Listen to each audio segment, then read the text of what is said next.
Quran chapter 69, Surah Al-Haqqah by Sayyid Qutb. Translation by Muhammad Al-Amrani. In the name of God, the most compassionate, the most merciful. The inevitable. What is the inevitable? And what can make you comprehend what the inevitable is? The people of Thamud and Ad denied the catastrophe. As for Thamud, they were destroyed by the overwhelming blast, and as for Ad, they were destroyed by a raging, howling wind. A wind which he unleashed upon them for 7 nights and 8 relentless days. You could see them there, lying fallen, as though they were hollow trunks of palm trees. Do you see any remnant of them left? And Pharaoh, and those before him, and the cities overthrown in sin, they all disobeyed the messenger of their sustainer, so he seized them with a crushing grip. For when the waters overflowed beyond all bounds, we carried you upon the floating ark, that we might make it a reminder for you, and that a conscious ear might retain it. And when the trumpet is blown with but a single blast, and the earth and mountains are lifted and crushed with a single crushing, on that day shall the event occur, and the heavens will split apart, becoming frail, and the angels will be on its borders, and above them on that day 8 shall bear the throne of your sustainer. On that day you shall be exposed, nothing about you shall be hidden. Then as for him who is given his book in his right hand, he will say, Here, read my record. Indeed, I knew I would meet my account. So he will be in a life of bliss, in a lofty garden, its fruits hanging within reach. Eat and drink joyfully for what you sent ahead in days gone by. But as for him who is given his book in his left hand, he will say, Oh, would that I had never been given my record, and never known what my account was. Oh, if only death had been the end. My wealth has availed me nothing, my power has vanished from me. Seize him and shackle him, then cast him into the blazing fire, then fasten him in a chain 70 cubits long, for he did not believe in God the Most Great, nor did he encourage the feeding of the poor. Thus he has no friend here this day, nor any food except from the filth of wounds, which none shall eat except the sinful. But no, I swear by all that you see, and all that you do not see. This is indeed the word of a noble messenger, and it is not the word of a poet. Little is it that you believe, nor is it the word of a soothsayer. Little is it that you remember. It is a revelation from the sustainer of the worlds, and had he invented any false sayings in our name, we would have seized him by the right hand, and we would have cut from him the lifeblood, and none of you could have protected him from us. And truly, this is a reminder for those who are conscious of God. And indeed, we know that there are some among you who will deny it, but indeed, it will be a cause of great sorrow for the disbelievers, and indeed it is the truth of certainty. So glorify the name of your sustainer, the Most Great. This is a surah of immense majesty and overwhelming power. It strikes the soul with a profound tremor, right from its opening verses to its conclusion. With every line it beats relentlessly upon the senses, presenting scene after scene of awe and grandeur, sometimes invoking terror, sometimes glory, sometimes punishment, and always moving with an intense, unyielding force. The surah as a whole impresses upon the heart and mind a singular, overwhelming truth, that this matter of faith, this matter of religion and belief is of absolute seriousness.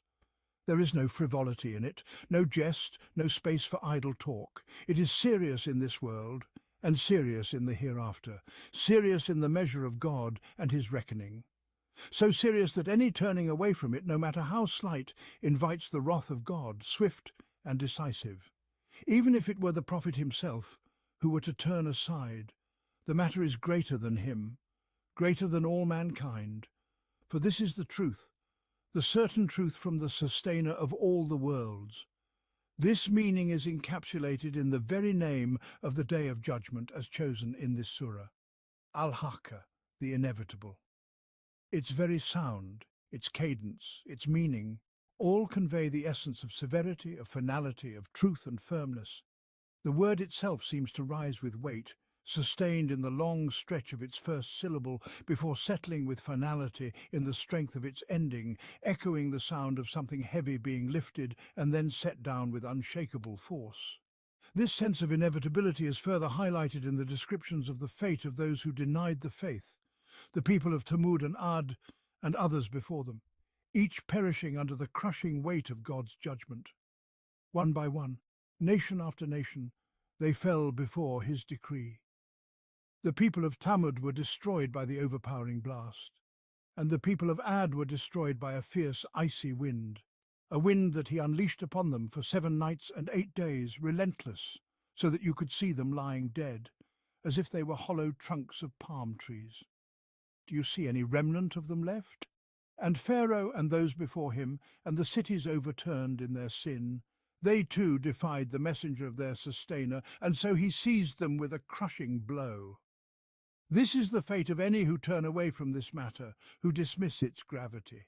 Their punishment comes, swift and overwhelming, in a manner fitting the utter seriousness of this great weighty truth, one that cannot bear frivolity, cannot tolerate play, and cannot be ignored or turned from without dire consequence.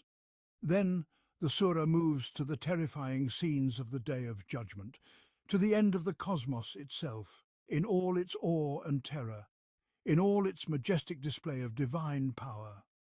When the trumpet is blown with but a single blast, and the earth and the mountains are lifted and crushed with a single crushing, then, on that day, the event will take place. The heavens themselves will be rent asunder, weak and frail, as the angels stand on their borders, and above them 8 will carry the throne of your sustainer.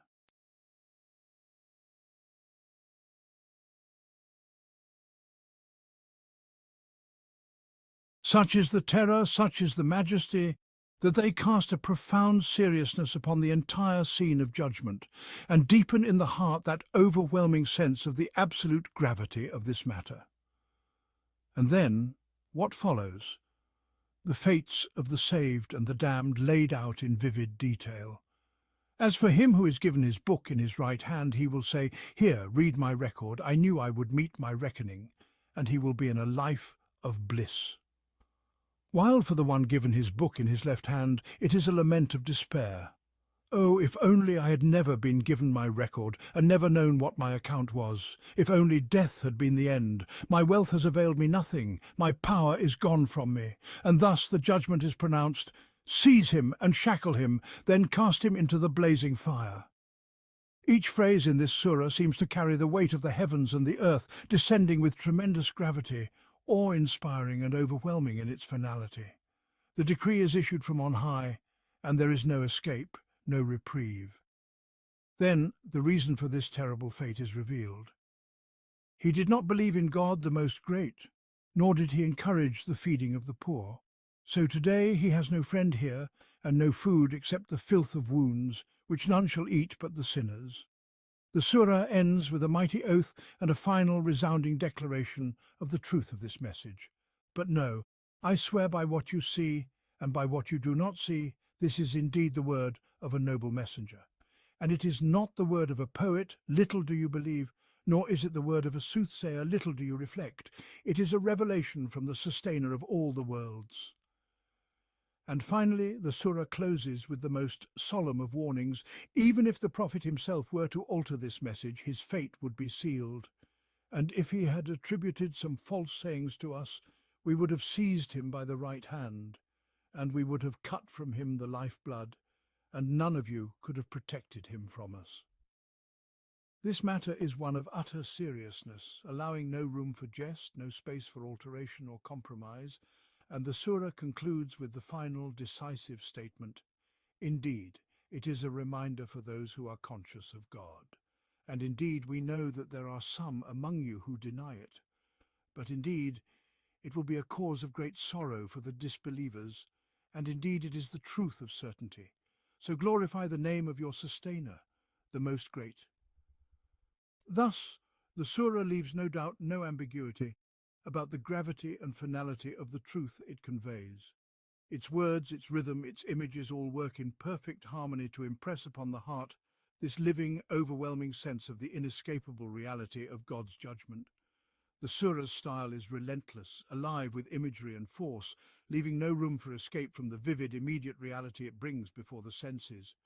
Here are the ruins of Thamud and Ad and Pharaoh, and the overturned cities of Lot, visible before the eyes, manifest for all to behold. The terror that engulfed them is inescapable, as if the very air is charged with their destruction. And behold, the scene of the flood, where the remnants of humanity are carried in the ark, depicted in two swift verses. Who can read the words, "As forward, they were destroyed by a raging icy wind, unleashed upon them for 7 nights and 8 days, relentless. You would have seen the people fallen, as if they were hollow trunks of palm trees. Do you see any remnant of them left?" Without picturing in their heart the roaring tempest, the crushing, annihilating storm that raged for 7 nights and 8 days, leaving the people strewn lifeless like the trunks of fallen palm trees. It is a scene so vivid, so present to the eye, the heart, the imagination, and thus are all the scenes of the harsh and violent punishment throughout the surah.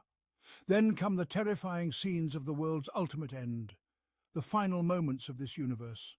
These images press upon the senses, crackling with impending doom, filling the heart with terror, dread, and desolation. Who can hear the words, "The earth and the mountains are lifted," and then crushed with a single crushing?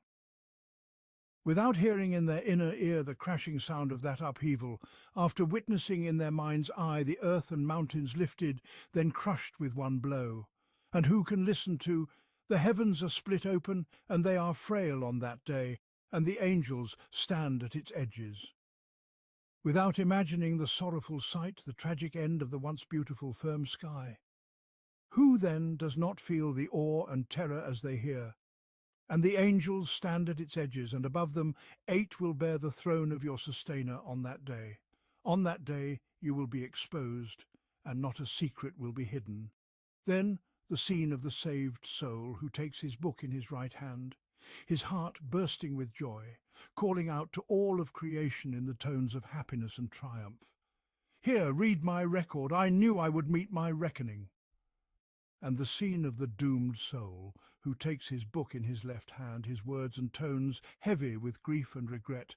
"Oh, if only I had not been given my record and had not known my reckoning! Oh, if only it had been the end! My wealth has availed me nothing, my power is gone from me."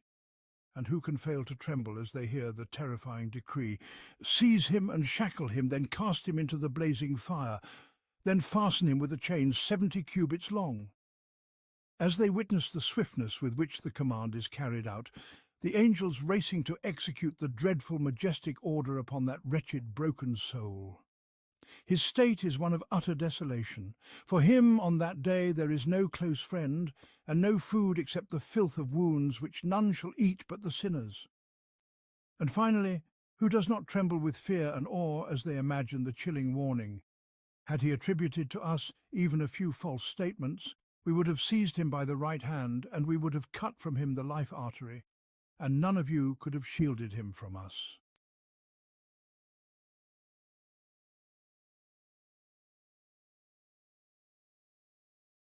These are scenes of such force, such vividness, such immediacy, that the senses cannot turn away from them throughout the surah. They press upon the mind, penetrate deep into the nerves and emotions with a powerful and intense effect. The rhythm of the verses, with its unique resonance, changes in tone according to the scenes and events, contributing to the living, profound impact. From the prolonged, stressed syllables at the opening, Al-Haqqah, what is the inevitable, and what will make you understand what the inevitable is?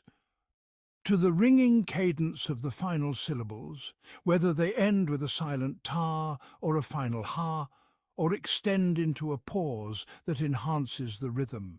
This tone remains throughout the scenes of destruction in both this world and the hereafter, and through the scenes of joy and regret in the moments of judgment.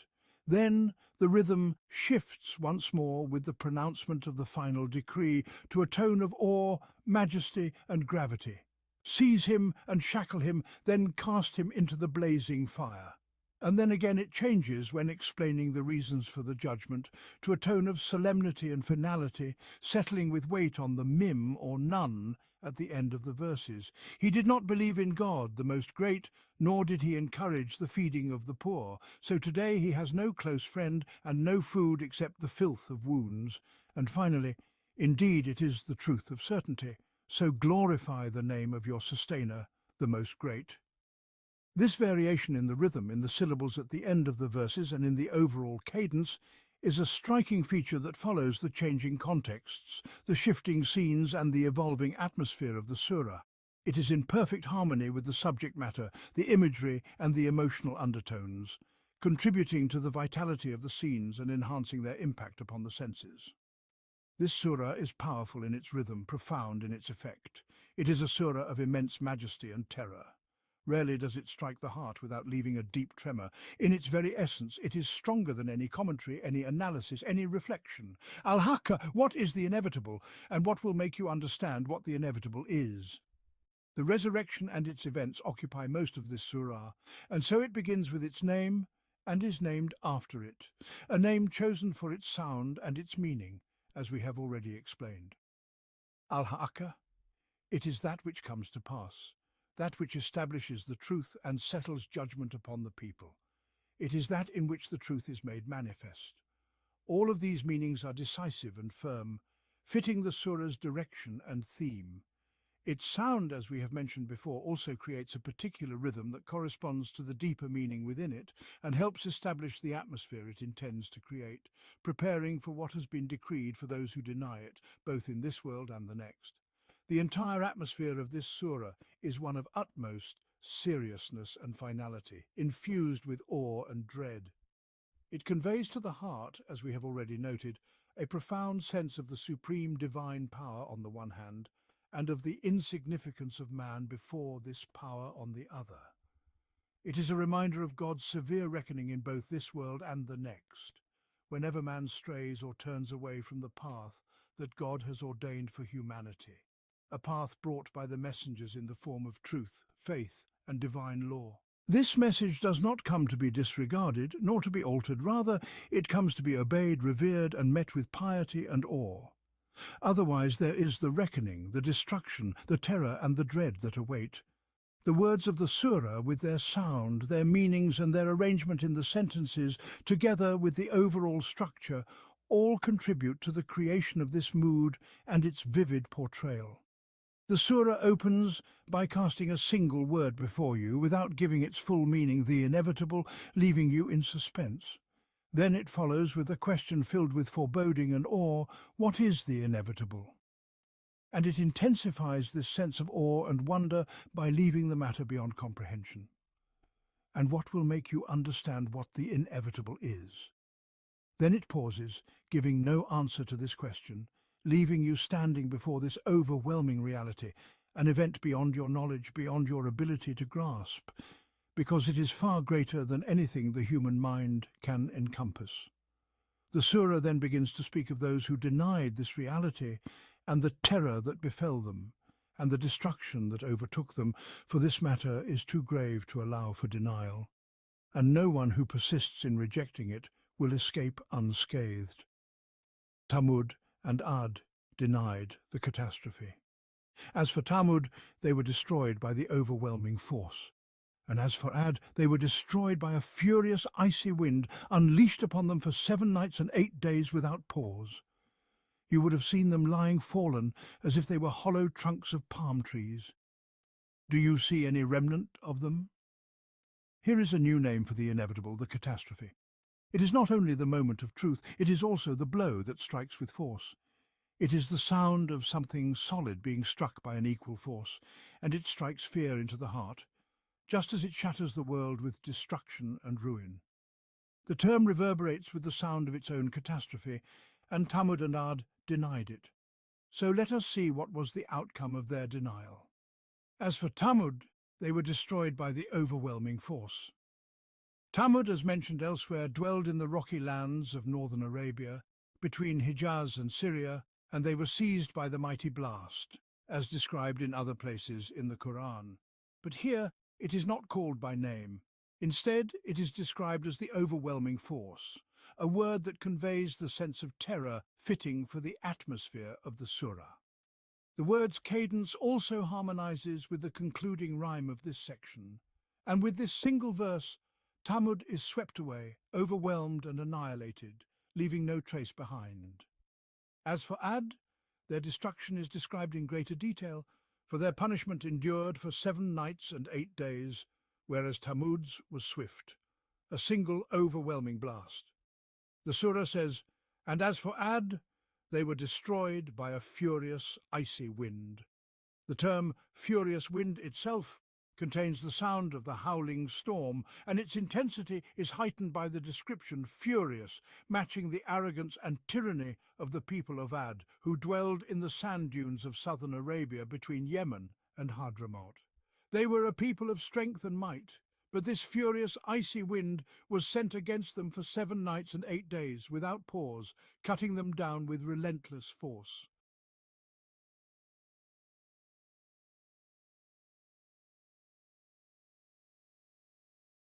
The description paints a vivid picture of the roaring, destructive storm that raged continuously for this precisely measured period. And you would have seen them lying fallen as if they were hollow trunks of palm trees. You would have seen them.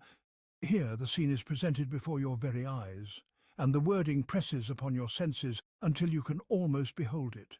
They are fallen, lying struck down and lifeless, scattered like hollow trunks of palm trees, their bodies collapsed and emptied, their insides decayed, lying motionless upon the ground. It is a scene starkly present and unchanging, a quiet, desolate image after the storm's fierce roar. Do you see any remnant of them? No, there is no remnant left. This was the fate of Ad and Thamud, and it is the fate of others who likewise denied. In 2 verses, the Qur'an summarizes the fates of entire civilizations, and Pharaoh, and those before him, and the overturned cities, all committed grave sin and disobeyed the messenger of their sustainer, so he seized them with an overwhelming grasp. Pharaoh was in Egypt, he was the Pharaoh of Moses, and those before him are left undescribed. The overturned cities are the cities of Lot, which were destroyed after turning to sin. The verse encapsulates the deeds of all these people, describing them as having committed a grave sin, which led to their downfall. They disobeyed the messenger of their sustainer, and even though they had multiple messengers, their essence was the same, their mission was the same. So in essence, it is as if they rejected one messenger representing one divine truth. This subtle hint is one of the Qur'an's exquisite indications. In a brief yet awe-inspiring statement, their fate is sealed. He seized them with an overwhelming grasp. This overwhelming grasp fits perfectly with the overwhelming force that destroyed Thamud, and the furious wind that destroyed Ad. It suits the tone of terror and dread that pervades this surah, conveyed without excessive detail. Then the scene shifts to the flood and the ark sailing upon the waters, pointing to the destruction of the people of Noah, who denied his message.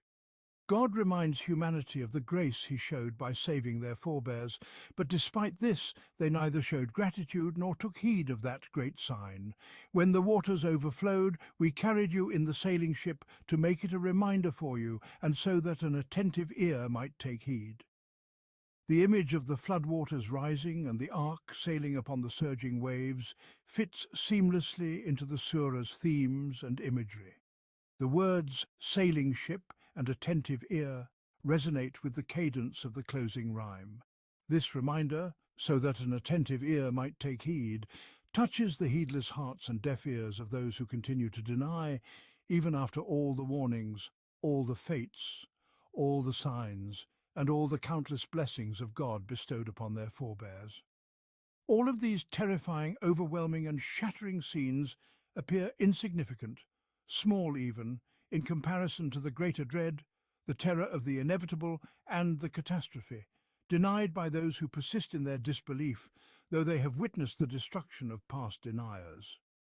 Indeed, the dread felt at these scenes of destruction, vast as it is, remains limited when measured against the boundless terror of the catastrophe, saved for that final fateful day. After this prelude, the unfolding of the final horror is revealed, as if the completion of those earlier scenes.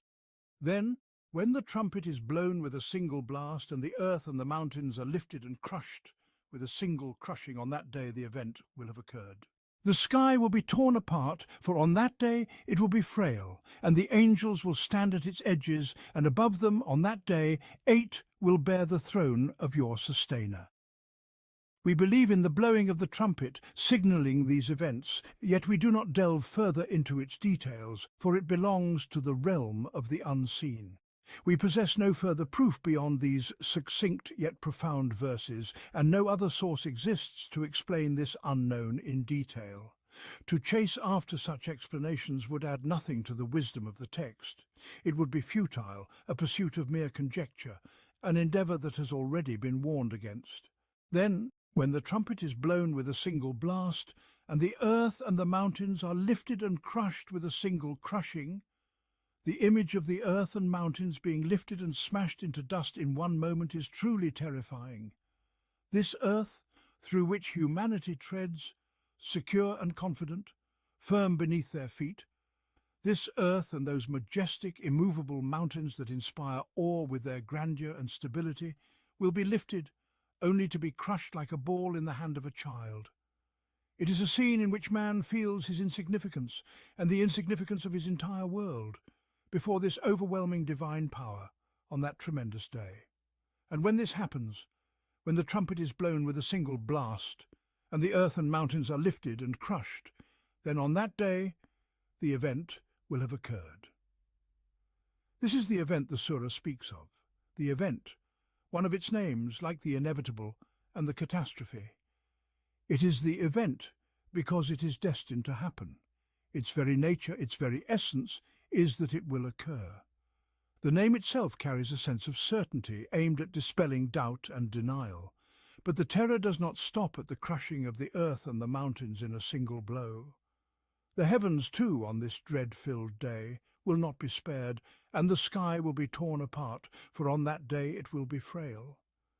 We do not know for certain what is meant by the term sky in the Qur'an, but this verse, along with other references to cosmic events on that tremendous day, all point toward the unravelling of the cosmos as we know it, the dissolution of the laws and bonds that hold this intricate universe together. Its parts will scatter as the order that maintains them disintegrates.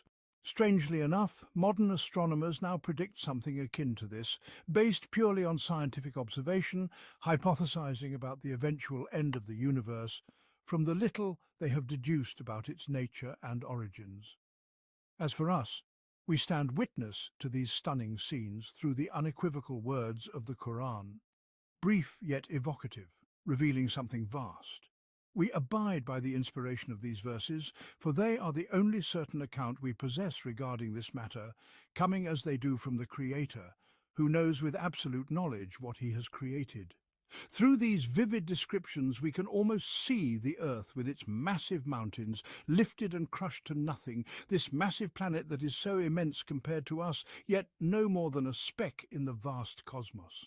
We can almost witness the sky torn apart, its stars scattered, all of this brought to life through the living, vivid imagery of the Qur'an, as if the scenes were unfolding before our eyes.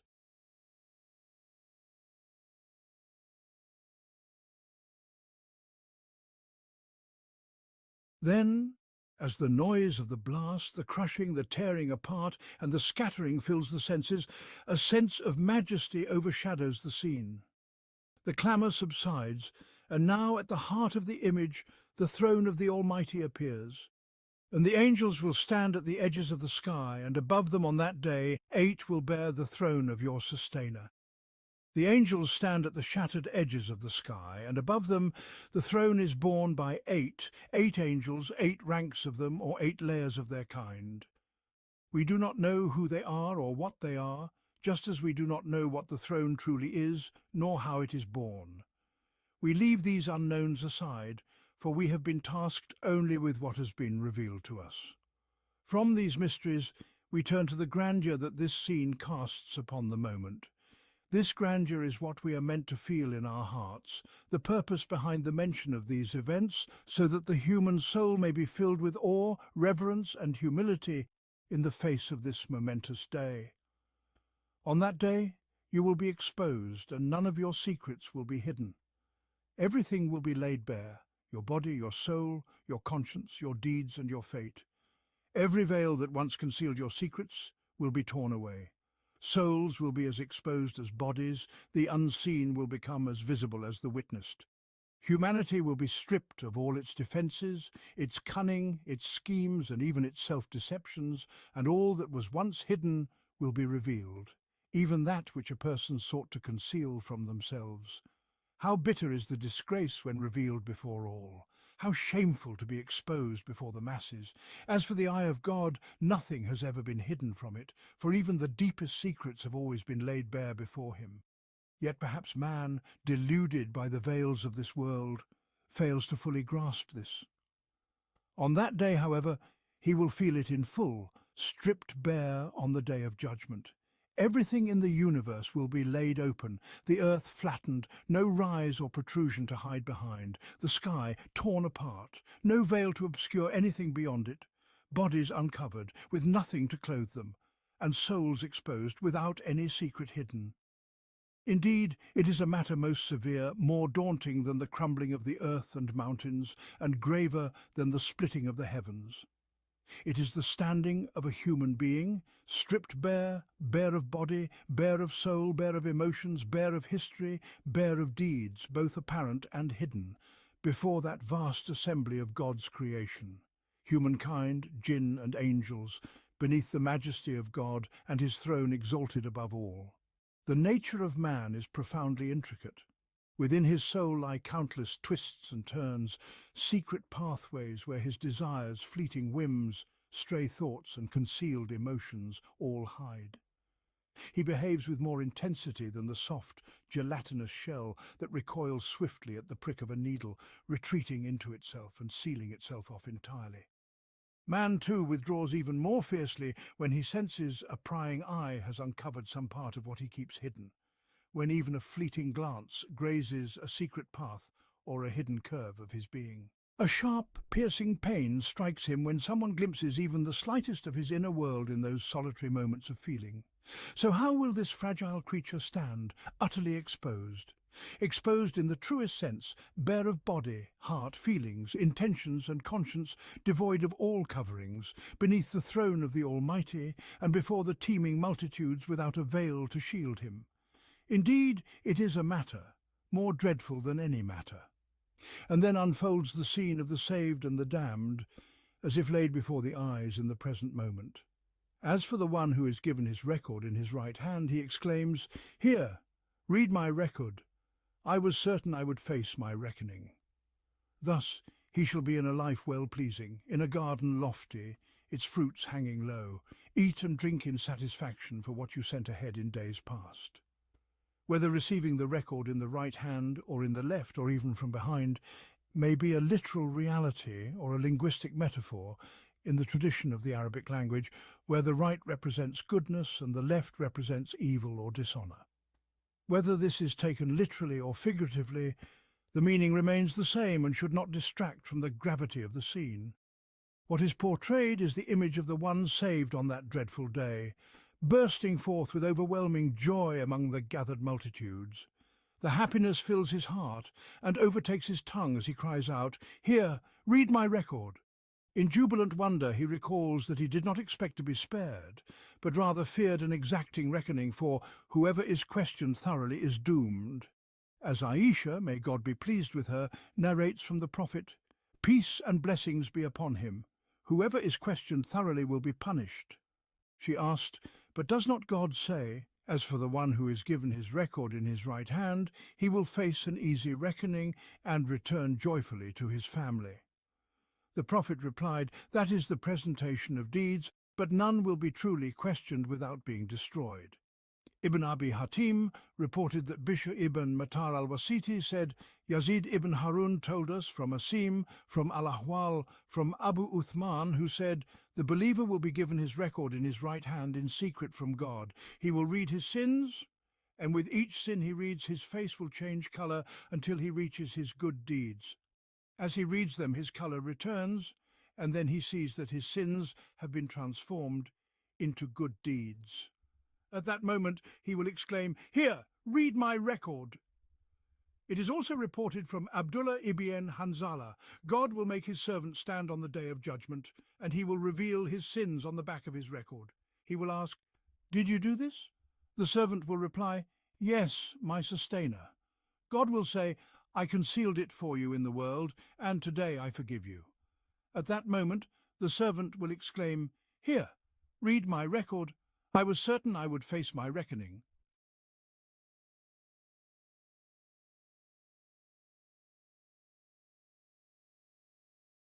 In an authentic narration from Ibn Umar, he was asked about the private dialogue between God and his servant, and he replied, "I heard the messenger of God, peace and blessings be upon him, say, God will bring his servant close on the day of judgment and remind him of all his sins until the servant believes he is doomed. Then God will say, I concealed them for you in the world, and today I forgive you. And the servant will be given his record of good deeds in his right hand. As for the disbeliever and the hypocrite, the witnesses will declare, these are the ones who lied against their sustainer. God's curse be upon the wrongdoers. Then before the entire assembly it is proclaimed what reward awaits the saved soul, pleasures of the senses, described in a way that befits those addressed at that time, who were recently emerged from a state of jahiliyyah and had not yet travelled far in their faith to refine their perceptions or recognize a higher, subtler joy than any worldly delight.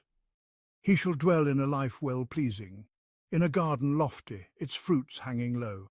Eat and drink in satisfaction for what you sent ahead in days gone by. This form of bliss, along with the honour in turning toward his loved ones with the words, eat and drink in satisfaction for what you sent ahead in days gone by, resonates not only with the immediate listeners of the Qur'an in its early days, before their souls were elevated to perceive the nearness to God as a joy beyond all pleasures, but also speaks to the spiritual needs of countless souls through the ages. And bliss indeed comes in many forms, each more wondrous than the last.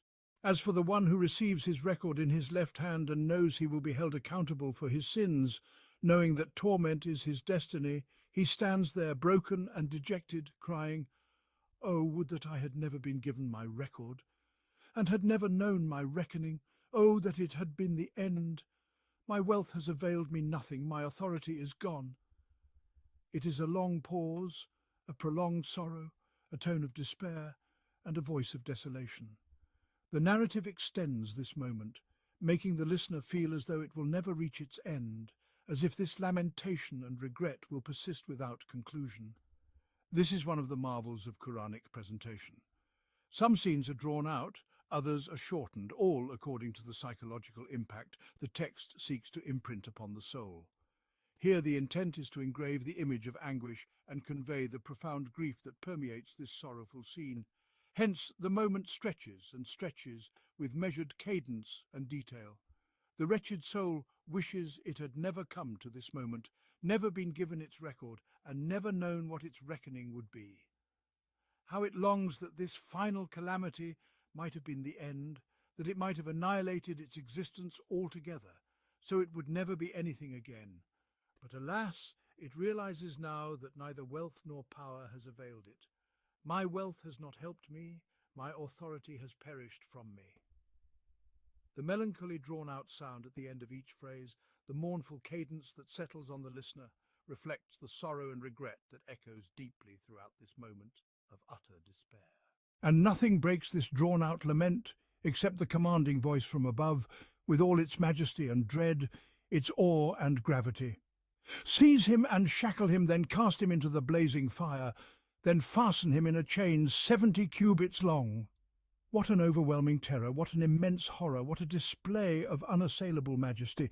Seize him, a command from the Most High. At this word the whole universe seems to stir against this frail, wretched being. Those charged with the command spring upon him from every direction. As Ibn Abi Hatim relates from Al-Minhal ibn Amr, when God says, seize him, 70,000 angels rush upon him, and each angel casts 70,000 into the fire. All of them converge upon this small, tormented creature, seized by an army beyond number. Shackle him. From among those 70,000, one fastens the iron around his neck. Then cast him into the blazing fire. and we can almost hear the fire searing his flesh, devouring him whole. Then fasten him in a chain 70 cubits long. Even a single link from these infernal chains would suffice, but the sheer weight and length of 70 cubits heightens the sense of terror and dread. Perhaps this indeed is the intended message, to evoke fear, to magnify the horror. And when this command has been fulfilled, the reason for his fate is proclaimed to all. Verily he did not believe in God the Almighty, nor did he urge the feeding of the needy. His heart was devoid of faith in the great and mighty God, devoid of compassion for God's creatures. Such a heart, barren of both faith and mercy, is fit only for the fire and its torment. His heart was void of faith in God, lifeless, desolate, a wasteland bereft of light. He had become a deformed being, no better than an animal, indeed not even equal to lifeless matter itself, for all creation sings praises to its sustainer, connected to the source of its existence.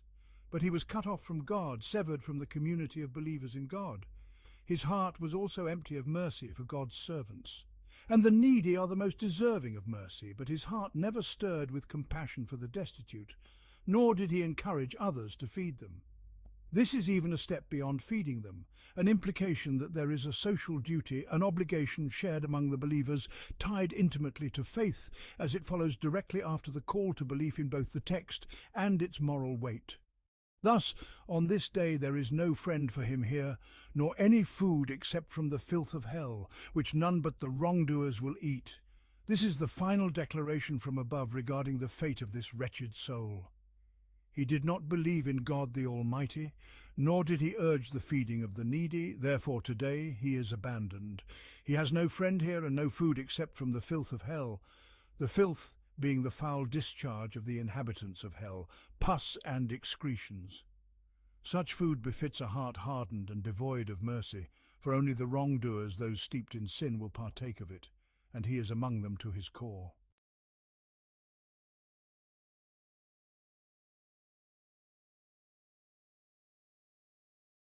And so, this is the fate God has decreed for him, to be seized, shackled, cast into the fire, and chained in a hellish chain 70 cubits long, the lowest depths of hell, reserved for the most severe punishment. How then will it be for those who deny the needy their food, who starve the children, women, and elderly, and who deal a tyrant's blow to those who reach out to them for a morsel of bread or a garment to shield them from the cold of winter? Where do you think such people will go, those who appear on earth from time to time? What torment has God prepared for them, when this is the punishment awaiting one who merely failed to urge the feeding of the needy? Thus ends this violent and intense scene. It may well have been depicted in such terrifying detail because the environment in which it was revealed was stubborn, harsh, and resistant, an environment in need of such vivid and fearful images to awaken and shake it into consciousness. Such environments recur in the ages of Jahiliyyah through which humanity passes, and they also coexist alongside the most refined and sensitive of societies, as the expanse of the earth is vast, with diverse levels of conscience and character. The Qur'an speaks to every level, to every soul, in the manner most suited to stir them. Today the world still harbours hearts as hard and natures as harsh as these, hearts that cannot be moved except by words of fire and flame, by scenes and images as fearsome and stirring as these. In the midst of these vivid and tumultuous scenes, which have unfolded from the beginning of the Surah, scenes of divine retribution in both this world and the hereafter, cosmic destruction of unimaginable scale, the unveiling of bare, exposed souls, alternating between soaring joy and overwhelming sorrow, comes a firm and decisive proclamation regarding the truth of the message brought by the noble messenger, which they had received with doubt, mockery, and denial. I swear not by what you see, and by what you do not see, it is indeed the word of a noble messenger. And it is not the word of a poet, little do you believe, nor is it the word of a soothsayer, little do you remember. It is a revelation from the sustainer of all worlds. In reality, no oath is necessary, for the matter is clear, established with certainty, and evident beyond doubt. It is the truth emanating from the truth, neither the verse of a poet, nor the divination of a soothsayer, nor a fabrication of any kind. No, it needs no confirmation by oath. I swear not by what you see, and by what you do not see. Such grandeur, such vastness. This declaration draws attention to the unseen mysteries just as it does to the visible world, and existence is far greater than what human beings can perceive or comprehend. What humanity sees of the universe is but a minuscule fragment, a mere glimpse, designed to suffice for their stewardship of this earth, as God intended. But the earth itself is no more than a speck, barely perceptible within the vast expanse of creation. Humanity, bound by their limited faculties, can only grasp that which they are permitted to perceive of this vast dominion, with all its affairs, secrets and laws placed therein by the Creator of existence. I swear not by what you see and by what you do not see. This subtle yet profound reminder opens the heart and awakens the mind to the existence of realms and mysteries beyond the horizon of perception and comprehension. It broadens the human vision of the cosmos and of truth, so that one does not remain imprisoned by what the eyes can see, nor confined by the limits of human consciousness. The universe is more expansive, and the truth is far greater than what can be grasped by human faculties, which are endowed with only a limited capacity suited to the task of stewardship on this earth. But mankind has the potential to rise above these limitations, to reach far beyond these horizons, when they realize that their vision and understanding are constrained. There exist, beyond what their eyes can see and their minds can comprehend, worlds and truths far greater than they can measure. When this certainty takes root, a person transcends their own self, rising above their own ego, and connects with the universal sources of knowledge that pour into the heart with light and understanding, granting direct access to the truths beyond the veils. Those who confine themselves to the boundaries of what the eye sees and what the mind comprehends, relying solely on their limited tools, are truly impoverished. They are prisoners of their own senses, locked in a narrow world, though it seems vast, a small domain, when compared to the vastness of the greater dominion. Throughout different epochs in human history, there have been many, sometimes few, sometimes many, who imprisoned themselves by their own hands in the confines of their limited senses and the present observable reality. They closed off for themselves the windows of knowledge and light, cutting themselves off from the great truth through faith and spiritual awareness. They tried to close these windows for others as well, after having shut them upon themselves, sometimes in the name of Jahiliyyah and sometimes in the name of secularism. Both are a great prison, a bitter misery, and a severance from the springs of knowledge and illumination. In this last century, science has begun to free itself from the iron bars it foolishly and arrogantly constructed around itself in the 2 centuries prior. It is now reconnecting with the light through its very own experiments, after awakening from the intoxication of pride and breaking free from the oppressive grip of the Church in Europe. Science has now come to understand its limits, having discovered that its limited tools lead it to the boundless nature of the universe and its hidden realities. Science is once again calling humanity to faith, with humility heralding an era of relief. Yes, relief indeed, for when humanity imprisons itself behind the bars of imagined materialism, it only condemns itself to suffocating narrowness. We have seen figures like Alexis Carrel, the renowned doctor specialized in cell research and blood transfusion, and awarded the Nobel Prize in 1912.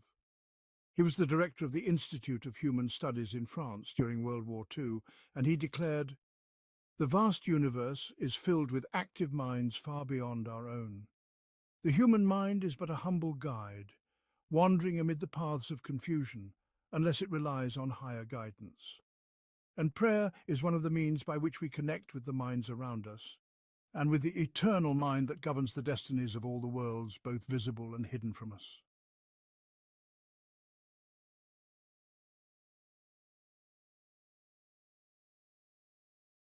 He also said, "The sense of sacredness, along with other forces of spiritual activity, plays a special role in life, for it places us in connection with the immense hidden dimensions of the spiritual world." Similarly, we find Dr. Denouai, who conducted research in anatomy and natural sciences and worked with Professor Curie and his wife. He was later called to the Rockefeller Institute to continue his research into the properties and treatment of wounds. He stated, "Many intelligent and well-meaning people imagine they cannot believe in God because they cannot comprehend him. But an honest person with a sincere scientific inclination need not conceive of God any more than a physicist needs to conceive of electricity. The conception in both cases is incomplete and flawed. Electricity cannot be imagined in its material form, and yet its effects are more solid and enduring than a piece of wood." We also have Sir Arthur Thomson, the renowned Scottish naturalist and author, who remarked, "We live in an age where even solid earth has become ethereal, and the material nature of the ether has vanished, making this the least appropriate time for excessive materialist interpretations." In his collection Science and Religion, the author states, "Today the religious mind need not lament that the natural sciences do not lead from nature to the sustainer of nature, for that is not their intended path. The outcome would be far too vast if scientists were to deduce the supernatural from the natural. Nevertheless, we have every reason to rejoice that scientists have made it easier for the religious spirit to breathe within the atmosphere of scientific inquiry, a freedom that was not available to our forefathers and ancestors. Even though it is not the role of natural scientists to seek out God, contrary to the mistaken claim of Mr. Langdon Davies in his marvellous book Man and His World, we must, after due reflection, affirm that the greatest service science has performed is to lead humanity toward a more noble and exalted conception of God. We do not exaggerate when we say that science has indeed created for mankind a new heaven and a new earth, urging the human intellect to its utmost limits. Yet in many instances, peace is only found when the intellect transcends the bounds of comprehension, in the certainty and tranquility of faith in God.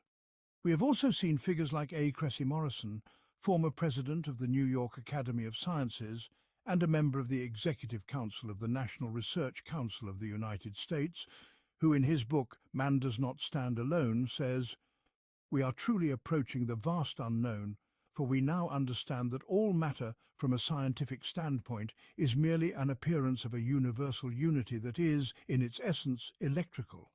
But there is no doubt that chance had no role in the formation of the universe, for this great cosmos is governed by law." The ascent of the human animal to the level of a thinking being, aware of his own existence, is far too great a leap to have occurred through material evolution alone, without an intentional design. And if we accept the reality of intention, then man in his essence may be a device. But what then drives this device? Without a driving force, it would serve no purpose. Science does not account for who or what governs this, nor does it claim that the answer is material. We have advanced far enough to be certain that God has bestowed upon humanity a spark of his light. Thus, science has begun to break free from the prison of materialism by its own methods, reconnecting with the vast, free horizon that the Qur'an alludes to in verses such as, "So I swear by what you see and what you do not see," and other similar passages. And yet among us there remain those with stunted intellect and dulled emotions who continue to shut, with both hands, the windows of light upon themselves and those around them, all in the name of science. In this, they lag intellectually behind the progress of science, spiritually behind the truths of religion, and emotionally behind the freedom of discovering the greater reality. They lag behind, even in terms of what is worthy of the noble human being. So I swear by what you see and what you do not see. This is indeed the word of a noble messenger. It is not the word of a poet, little do you believe, nor the word of a soothsayer, little do you remember. It is a revelation from the sustainer of all worlds. The pagans levelled various accusations against the Qur'an and against the messenger of God, peace and blessings be upon him, including claims that he was a poet or a soothsayer. This superficial misconception arose from their recognition that the Qur'an's speech was far superior to ordinary human language. In their limited understanding, they imagined that poets were inspired by unseen forces, or that soothsayers had connections to the jinn, who provided them with knowledge of the unseen. But this misunderstanding crumbles upon the slightest reflection on the nature of the Qur'an and its message as compared to poetry or divination. Poetry may indeed possess rhythmic beauty, vivid imagery, and captivating emotions, but it never confuses itself with the Qur'an. There is a fundamental and unmistakable difference between them.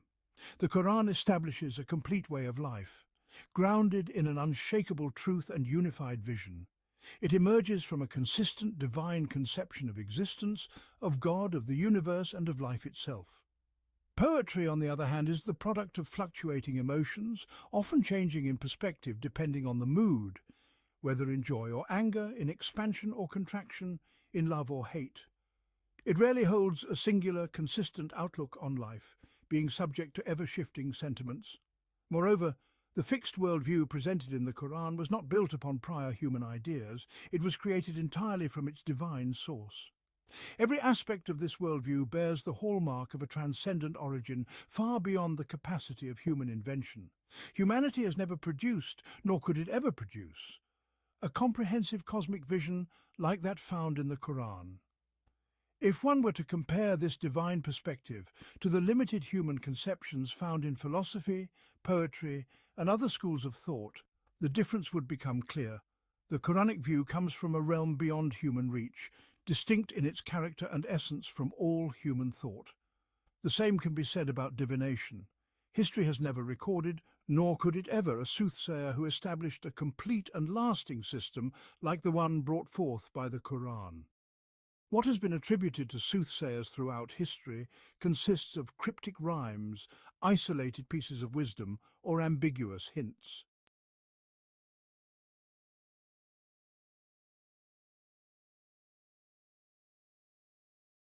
There are insights within the Quran that no human mind could have conceived on its own.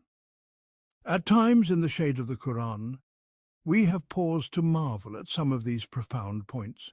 No human before or after has ever expressed universal, precise and subtle knowledge in the way the Quran has done. With him are the keys to the unseen, none knows them but he. He knows what is in the land and the sea. Not a leaf falls, but he knows it. Nor is there a grain in the darkness of the earth, nor anything fresh or dry, but it is all recorded in a clear book. Or in the same vein, he knows what penetrates into the earth and what emerges from it, what descends from the sky and what ascends to it, and he is with you wherever you are. And God sees all that you do. Or again, no female bears or gives birth without his knowledge, nor is anyone granted a long life or deprived of it except it is written in a book. Verily, all of this is easy for God. No human before or after has ever turned their attention to these profound truths, reflecting on the power that upholds the cosmos and governs it. As the Quran says, "Indeed, God holds the heavens and the earth lest they should cease. If they were to cease, none could hold them back but him."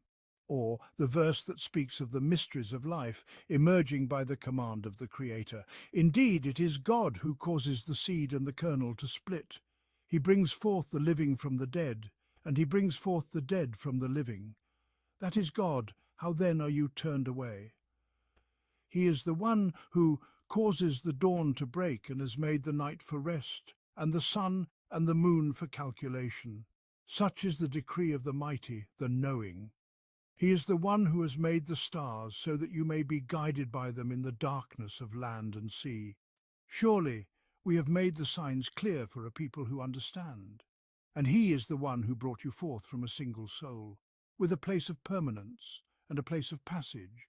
We have certainly made the signs clear for a people who reflect. And he is the one who sends down water from the sky, bringing forth thereby every kind of plant, producing greenery and grain piled upon grain, and from the date palm comes its low-hanging clusters. We bring forth gardens of grapes, olives, and pomegranates alike and unlike. Behold their fruit when they bear fruit and their ripeness. Truly, in all this are signs for a people who believe." These cosmic reflections abound in the Quran, strikingly numerous and unmatched in their depth and precision by any other human thought or expression. They alone are sufficient proof of the source of this book, even before considering any other evidence within it or the circumstances surrounding its revelation. Thus, the misconception is shallow and unfounded. Even when the Quran was incomplete, when only some of its chapters and verses had been revealed, each bearing that unique divine imprint and that radiant light pointing to its heavenly origin, the leaders of Quraysh would find themselves reviewing their doubts, sometimes even dismissing them, yet still they persisted. As the Qur'an says, "But when they do not find guidance in it, they will say, 'This is an ancient lie.'" The biographies of the Prophet recount several moments when the leaders of Quraysh reconsidered their objections and debated them among themselves. For example, Ibn Ishaq narrates about Al-Walid ibn al-Mughira, and about Al-Nadr ibn al-Harith, and about Utbah ibn Rabi'ah. Regarding the first, it is said Al-Walid ibn al-Mughira gathered a group of Quraysh around him, for he was one of their elders, and the pilgrimage season was approaching. He said, "O people of Quraysh, the time for the pilgrimage has come, and delegations from across Arabia will soon arrive. They have heard about this man among you, so you must agree upon a single opinion regarding him, so that you do not contradict each other, and your words do not refute one another." They said, "You, O Abu Abd-Shams, speak, and we will follow your opinion." He replied, "No, you speak, and I will listen." They said, "We will say he is a soothsayer." He said, "By God, he is not a soothsayer. We have seen soothsayers, and this is not the murmuring nor the rhymed speech of a soothsayer." They said, "We will say he is mad." He said, "He is not mad. We have seen madness, and this is not the strangling, nor the convulsions, nor the whisperings of madness." They said, "We will say he is a poet." He said, "He is not a poet. We have known all forms of poetry, its rhythmic flow, its measured cadences, its concise forms and expansive forms, and this is not poetry." They said, "We will say he is a sorcerer." He said, "He is not a sorcerer. We have seen sorcerers and their magic, and this is not their incantations or their knots." They said, "Then what shall we say, O Abu Abd-Shams?" He replied, "By God, his speech is sweet, its root is firm, and its branches bear fruit. No one among you will say anything that will not be clearly false. The closest thing you can say is that he is a sorcerer who has brought a speech that casts a spell, dividing a man from his father, his brother, his wife, and his family. Spread this and warn people against him." And so they began sitting on the paths leading to Mecca, warning every visitor, telling them of this man. Regarding Al-Nadr ibn al-Harith, it is narrated, "O people of Quraysh, a matter has come upon you for which you have no defence. Muhammad was a young man among you, most pleasing in your eyes, the most truthful in speech, and the most trustworthy in character. But when he showed the signs of old age and brought you what he brought, you said, 'He is a sorcerer.' By God, he is not a sorcerer. We have seen sorcerers and their spells. You said, 'He is a soothsayer.' By God, he is not a soothsayer. We have seen soothsayers and their practices. You said, 'He is a poet.' By God, he is not a poet. We have heard poetry in all its forms. You said, 'He is mad.' But we have seen madness, and this is not its symptom. O people of Quraysh, consider your situation carefully, for a grave matter has befallen you."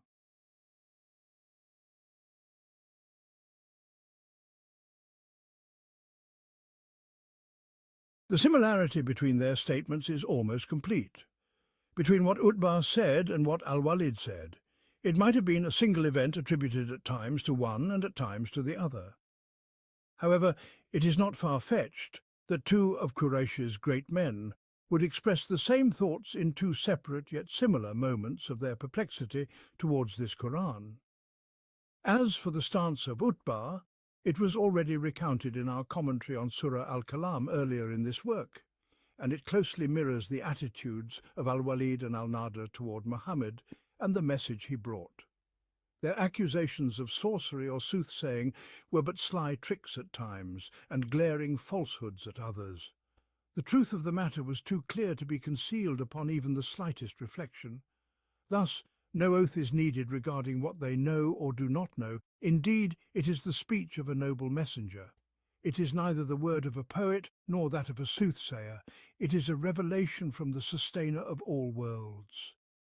The affirmation that it is the word of a noble messenger does not imply that it originates from him. Rather, it signifies that it is a message of a unique kind, neither spoken by a poet nor uttered by a soothsayer, but conveyed by a messenger sent from God, carrying it from that divine source. What clarifies this meaning is the word messenger, For he is one who delivers a message sent from his sustainer, not a poet crafting words from his own imagination, nor a soothsayer reciting through inspiration from a jinn or a demon. He is a messenger who speaks only what he has been entrusted to deliver from the one who sent him. This truth is further reinforced with the declaration, "It is a revelation from the sustainer of all worlds." The following phrases, "little do you believe" and "little do you remember," imply a denial of both faith and reflection in accordance with the language of the Arabs. When it is said that the Prophet spoke little idle talk, it means that he avoided it entirely. Thus, in this case, they are being denied the very essence of faith and reflection. For how could a believer claim the messenger is a poet, or a mindful thinker say he is a soothsayer? Indeed, it is disbelief and heedlessness that pour forth such a grievous accusation. Finally, there comes the terrifying threat against those who forge lies about God in matters of faith, which is a serious matter, leaving no room for leniency. It confirms the only possibility, one that allows no alternative, and that is the truthfulness of the Prophet, peace be upon him, and his trustworthiness in delivering the message. This is evident from the fact that God did not seize him with a severe punishment, as would have been the case if he had deviated even slightly from the integrity of his mission. Had he attributed some sayings to us, we would have seized him by the right hand, and then we would have cut off his aorta, and none of you could have shielded him from it. The meaning of this statement is that Muhammad, peace be upon him, is truthful in what he has conveyed. Had he fabricated any words that were not revealed to him, God would have taken him and killed him in the manner described by these verses. Since this did not happen, he must indeed be truthful. This is the logical conclusion, but the vivid scene in which this conclusion is set evokes far more than just the rational meaning. It casts shadows of awe and terror as it portrays a swift and decisive action, the seizing by the right hand and the severing of the aorta. It is a scene of intense power, violent and overwhelming, yet alive with movement. Behind it lies the suggestion of God's immense authority and the utter helplessness of all creation before it, the weakness of all human beings without exception. It hints at the seriousness of this affair, an affair that tolerates no leniency or favoritism for anyone, no matter who they are, even if they are as beloved to God as Muhammad himself. And in all of this there resounds a rhythm of fear, reverence, and submission. Finally, the concluding statement affirms the reality and strength of this matter. Indeed, it is a reminder for the God-conscious, and we certainly know that some of you will deny it, but indeed it will be a source of regret for the disbelievers, and indeed it is the absolute truth. Thus the Qur'an reminds the hearts of those who are mindful of God, for the truth it brings is already embedded within them. It stirs these truths in their hearts, reminding them of what they already know deep inside. As for those who do not fear God, their hearts are sealed, heedless, and they gain nothing from this book. The God-conscious find life, light, knowledge, and remembrance in it, while the heedless find nothing. And though we know that some of you will deny it, this denial does not change the reality of this matter, nor does it alter its truth. Your denial is too insignificant to affect the eternal truths, and it will be a source of regret for the disbelievers, for it exalts the believers and lowers the status of those who reject it, and it culminates in the triumph of truth and the destruction of falsehood, which the disbelievers cling to. Moreover, it will stand as proof against them before God on the day of judgment, a source of their torment and regret for the suffering they endure because of it. Thus, it is truly a source of anguish for the disbelievers in both this world and the next. And indeed, it is the absolute truth, the truth beyond mere certainty. Not just certainty, but the truth itself. This unique expression intensifies the meaning, doubling its force. This Qur'an is deep in truth and certainty, revealing absolute truths in every verse, pointing to its source, the original and primordial truth. Such is the nature and the certitude of this matter. It is not the word of a poet, nor that of a soothsayer, nor a fabrication against God. It is the revelation from the sustainer of all worlds, a reminder for the God-conscious and the absolute truth. At this moment, in the most fitting context, and with the most appropriate sentiment, comes the divine instruction to the noble messenger. So glorify the name of your sustainer, the most great. Glorification, with its connotations of transcendence and majesty, recognition and realization, servitude and submission, is the sentiment that fills the heart after this final affirmation and after this long reflection on the power of the most great and the majesty of the noble sustainer.